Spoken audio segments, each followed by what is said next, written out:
আপনাদের এই যমুনার দিকে যায়, প্রধান উপদেষ্টার বাসার দিকে, তখন তাদের সাদরে বরণ করেন। এই ৩-৪ দিন আগেই দেখলাম আওয়ামী লীগকে নিষিদ্ধের দাবিতে তারা গেলেন, তাদেরকে সাদরে বরণ করলেন। আর জগন্নাথ বিশ্ববিদ্যালয়ের ছেলেরা তাদের আবাসনের জন্য গেল, তাদেরকে আপনারা উপহার দিলেন লাঠিচার্জ, তাদেরকে উপহার দিলেন টিয়ার গ্যাস, তাদেরকে উপহার দিলেন সাউন্ড গ্রেনেড।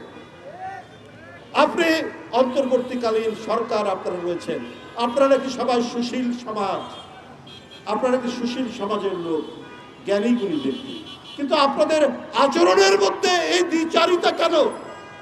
আপনাদের আচরণের মধ্যে এই বিভাজন কেন? অনেক চক্রান্ত ষড়যন্ত্র চলছে, অনেক কিছু ঘটনা হচ্ছে। আপনারা কি সেই দিকে না তাকিয়েই এইখানে আপনাদের মতো করে দেশ চালাবেন?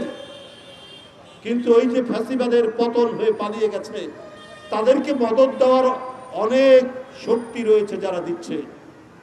সুতরাং ডানে বামে সব দিকে তাকিয়ে যথাযথভাবে দেশ শাসন করুন, না হলে কেউ রক্ষা পাবেন না। কোনো বিশেষ রাজনৈতিক দল বা কোনো আদর্শকে প্রতিষ্ঠিত করতে গেলে আপনারা কিন্তু জনগণ ধরে ফেলবে।